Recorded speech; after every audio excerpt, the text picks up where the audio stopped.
Welcome to this very special edition of the KJ Masterclass Live, the show which ensures that you profit from your time spent here with experts either through their industry insights, information, or simply learning from them. And today we had Jerry Fu. He is a resolution coach for Asian American leaders. Welcome to the show, Jerry. Hi, happy to be here. You are welcome. Welcome to the show, Jerry. Welcome to India in this online form. And I'm sure not just in India, but a lot of people across the globe will benefit from what we are going to talk about. We will talk about mastering resolution. And I'm sure there is a lot of conflict everywhere. People will certainly, need all this learning from you. But before that, let's understand a bit about about your journey, your background, so that people know who they are listening to.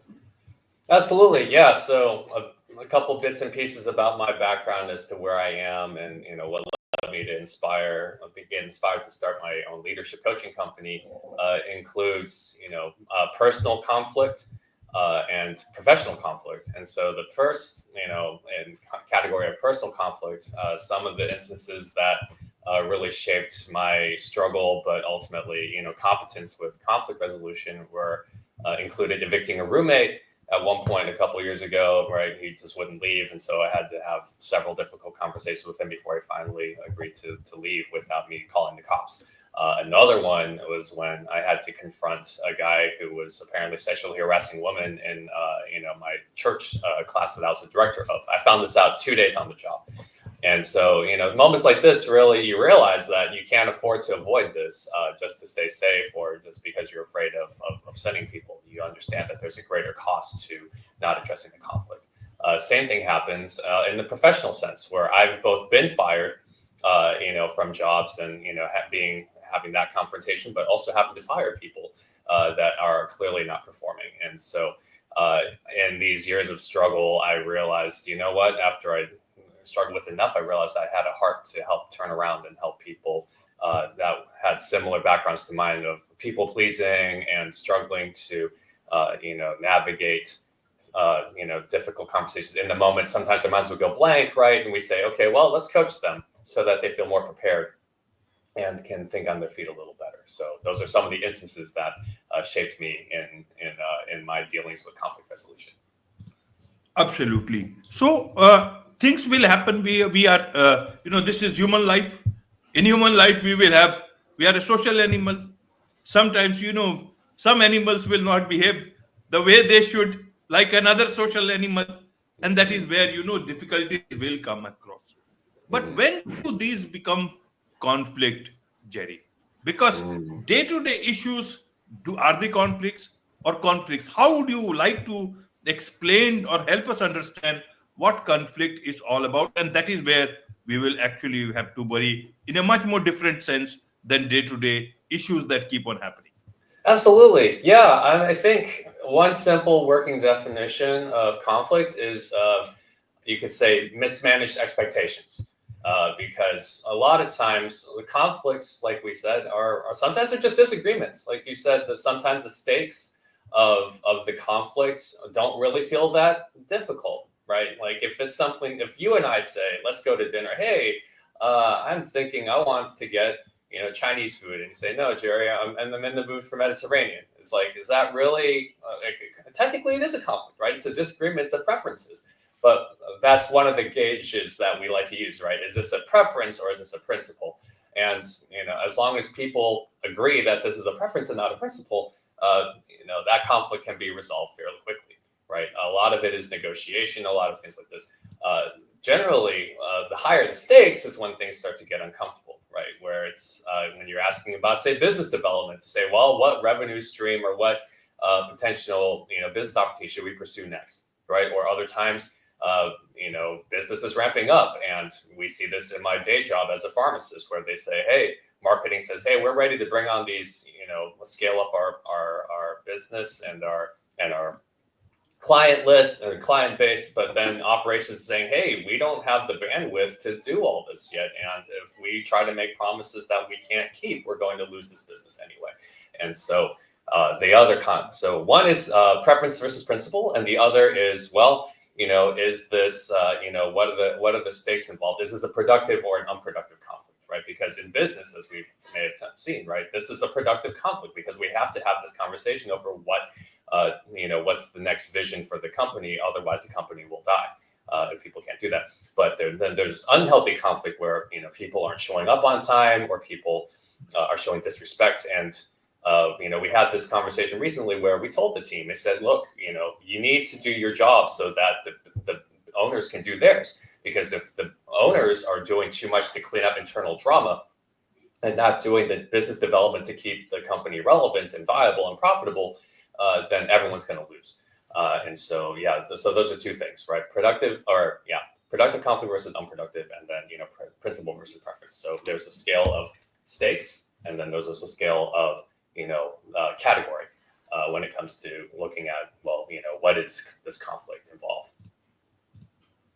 Right, Jerry. So how should we look at, because see, in your case also, if you look at it from, bounced paychecks.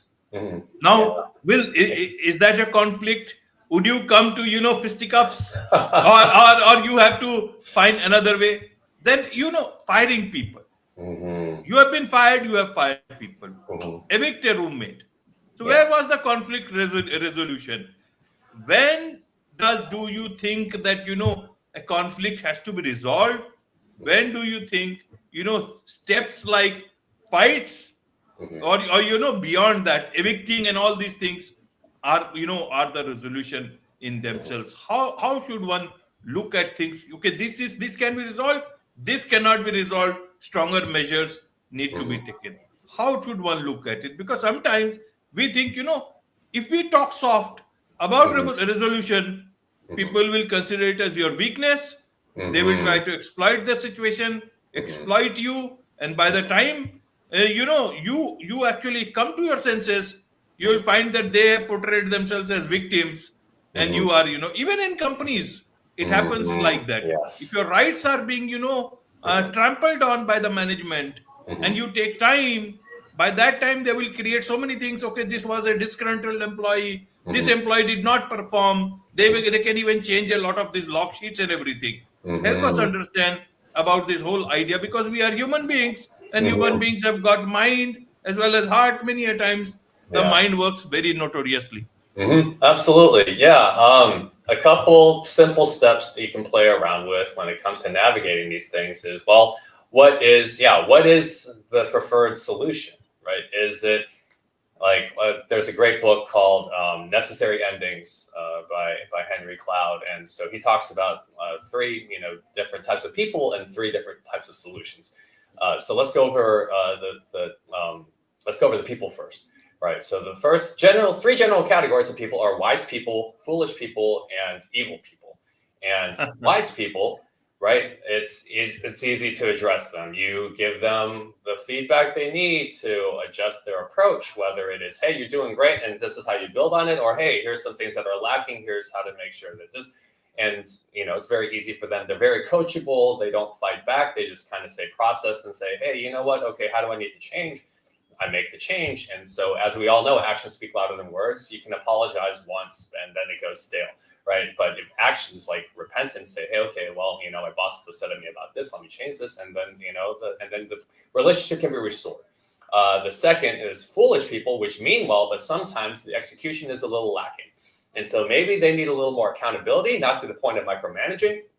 Maybe they need a little more accountability. And this requires maybe shaping their environment a little more to make sure that the necessary behaviors, the desired behaviors start to kind of have more of a chance to grow. Then you have evil people, which clearly are demonstrating that they don't value integrity. They're clearly keep framing the situation in such a way where it's never their fault. And you have to pretty much set some very strict boundaries with them. And not only strict boundaries, but also to enforce the consequences when they violate those boundaries. And so what are those three things, right? And so for whether you're dealing with wise, foolish, or evil people, there's three things that you can do, right? The first is to train. You know what? Maybe we didn't, give them enough resources, or we didn't make our expectations clear. Let's make sure that we remove any potential barriers or possible barriers to their success. So let's train them and see how they do. The next is to transfer them and say, hey, you know what? We've already tried to give them everything that they need. Maybe this just isn't in their skill set or what they are really excited about doing. So let's transfer them to a different department or, work with a different team to see how they respond. And then it's a simple scale of escalation, right? Where we say, okay, let's give them the feedback, see how they respond. Let's change their environment. And then if they're not, then yeah, termination is, unfortunately, for better or worse, it is a form of successful resolution, right? In the case of my roommate, he clearly did not, despite feedback from me to say, hey, here is, I need you to pay your rent. The second was this, well, I'm between jobs. I don't have enough money. And so I said, hey, well, here are some places that will offer rent assistance. And then when that still failed to yield, a sufficient amount of money, then I said, okay, well, you're going to have to go because everyone who lives here needs to contribute to the cost of living here. And so, so resolution, part of this is determining, well, what is success for me, right? Is it, hey, there's a chance to restore the relationship to what it was. Let's try to do that. Is it, hey, let's find a truce. Okay, let's just make sure we have that level of compromise. Or is it, hey, you know what, this is, we both need to move on. Because even if I feel like, in my mind that you've just disappointed everybody, maybe this just isn't the best match for you. And so, we need to free you up so that you can find a better match for your skill set or your work ethic or your life circumstances. So to your point, right? Yeah, the human mind can be very deceptive. And a lot of people I know, unfortunately, that have had been fired. And when I was fired, I had that same mentality where they're like, oh, I was going to quit that job anyway, or, it just wasn't. And it's like they let themselves off the hook a little too easily, right? And they don't want to take the time to reflect and absorb the lessons, the tough and necessary lessons for them to actually improve and mature, so that if someone else gives them a chance to work for them, that they wouldn't repeat history, right? Right, Jerry. Let's talk about this term called difficult conversations. Mm-hmm. Let's assume there are wise people within an office setup. Mm-hmm. If both the sides are wise, Mm-hmm. why do we still need to have a difficult conversation? Why do we consider that it is difficult and that the other party will not understand it? So let's understand this. In what context should we understand, okay, this is a difficult conversation that we need to do? Or is it that because one side clearly knows that they do not have sufficient grounds, and mostly it's about employee feedback, Mm-hmm. because one side knows that now is the time to give raises and I do not have enough enough points here, Mm-hmm. so they will go and create unnecessary points only at the end of the year and not in between in between that 1 year period. And then the employee will certainly bring all the sheets of paper, all the commendations and everything, and they have a point. Do we call that as a difficult conversation? Help us understand this in an office setup. Yeah. So let's unpack. Well, what exactly makes this conversation difficult? Is it the topic that you're addressing? Is it the fear of retaliation and pushback or tantrums? Because I know in my own journey, in my own struggle, my own challenge was that I don't want to upset this person because I wouldn't want to be upset. And even though I know from where I stand, it's like I can't afford to avoid addressing this. It's like, well, I feel bad making this person feel bad, and the cost of that is recognizing that, well, is the underlying resentment and your frustration, how long can you keep that suppressed, right? And so I think that's what makes it difficult, because people have this identity.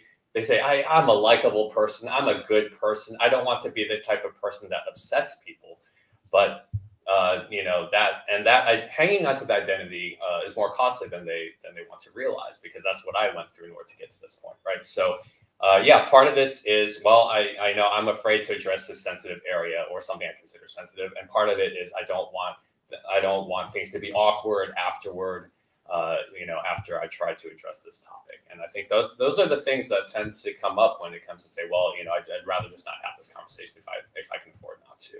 But to your point, the remedy that I've had for that is to recognize, okay, how, take them through 5 steps, right? Okay, what does a successful conversation sound like? So number 1, plant the possibility that this could actually go well. Number 2, okay, I need to set this in motion. And I have to lock the gate behind me so I don't backtrack or procrastinate, because I cognitively understand I can't afford to wait any longer than I have to. The third is that I need to go in with a strategy. Okay, I need to be able to organize my thoughts on paper. I need to be able to anticipate the pushback, and I need to be ready for that counter.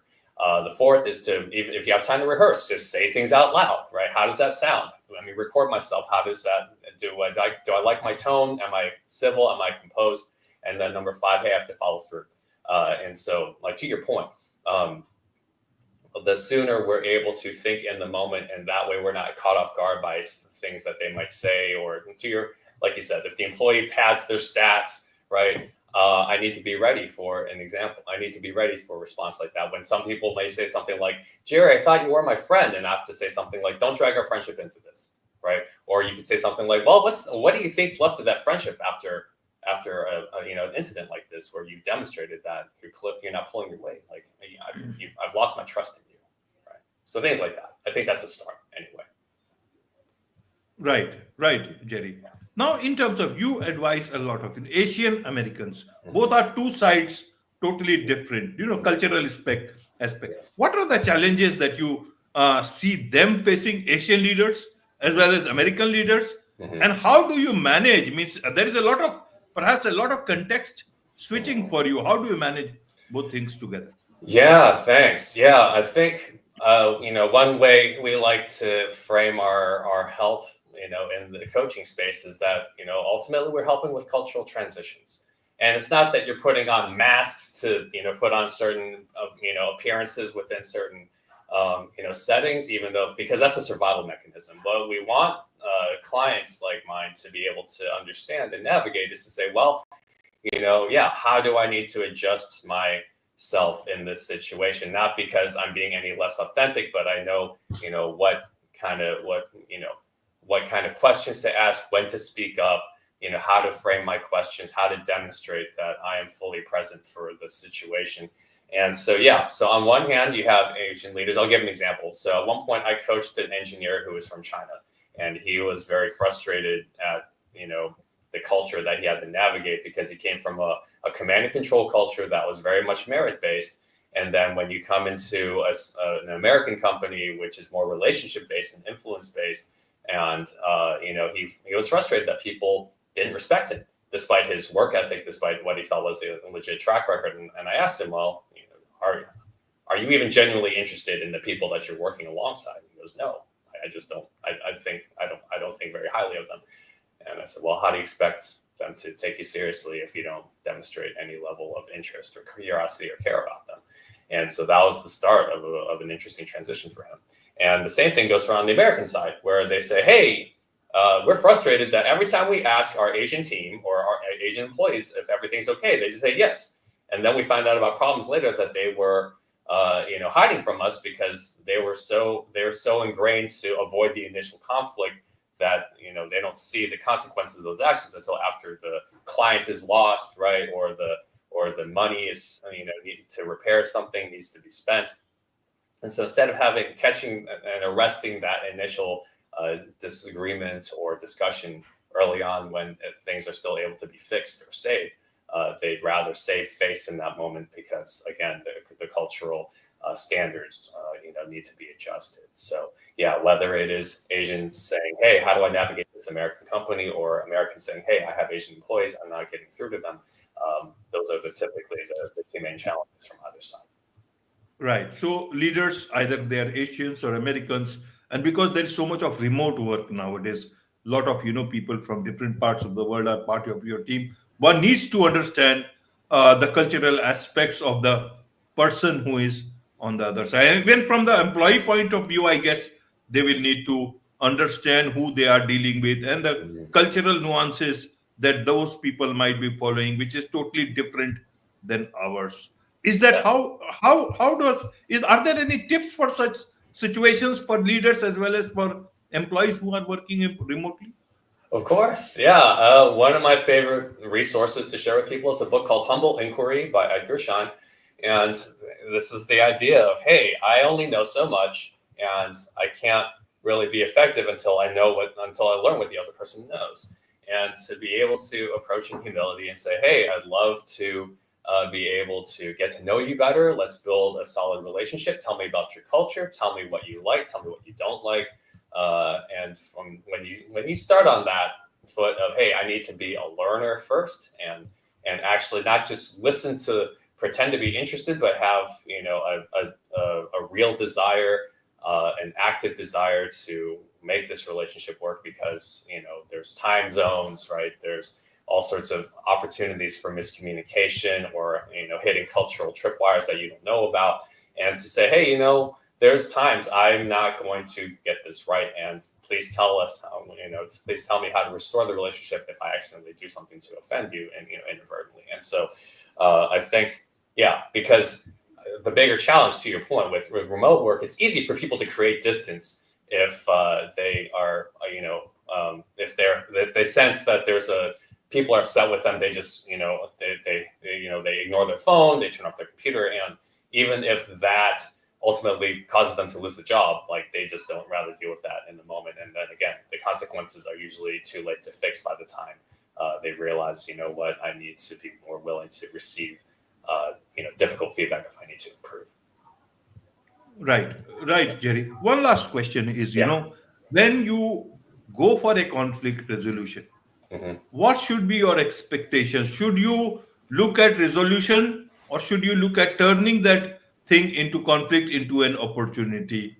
Is there a particular approach that we know we should move with?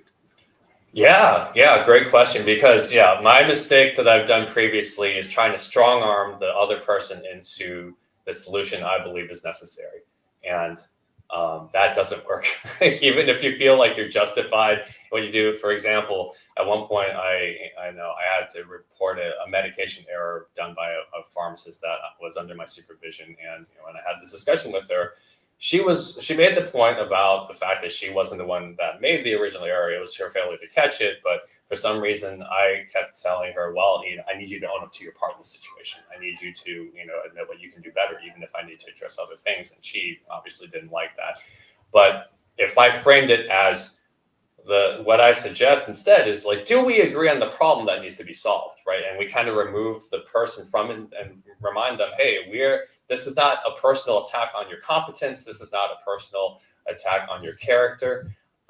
We have a problem, and the only way this works is if we agree on a solution how to solve it. So you have to initially look at confrontation to initiate that conversation, but then after you agreed on the problem, then you can kind of move to both sides of the table, say, okay, well, look, at the end of the day, are we on the same team? Absolutely. Well, then how can we solve this problem together? So you have to get in front of their line of sight first, and then after that, okay, now that we've agreed on what needs to happen, okay, let's talk about a solution. Because unless they have some license and some input into the solution, they're probably not going to buy into what you have to say. Absolutely. There's much to learn about all these resolutions and everything, and turning conflicts into opportunity. So for those people who would want to learn more from you, about you, want to engage with you as a client, what's the best way for them to connect with you? Absolutely. Yeah. Easiest way is to visit the website adaptingleaders.com. There's actually a free guide talking about the 5 steps we talked about earlier, so you can get that for free. You can also schedule a complimentary 30-minute call to say, hey, Jerry, here's a situation I'm working on, it's happy to talk you through that, or just to get to know you better. You can also connect with me on LinkedIn. But the free blog, the free guide, and the complimentary call all are best found directly through my website at adaptingleaders.com. Wonderful. With this, it's a wrap on this very special edition of the KAJ Masterclass Live. Thank you so much indeed for joining us. Thank you all.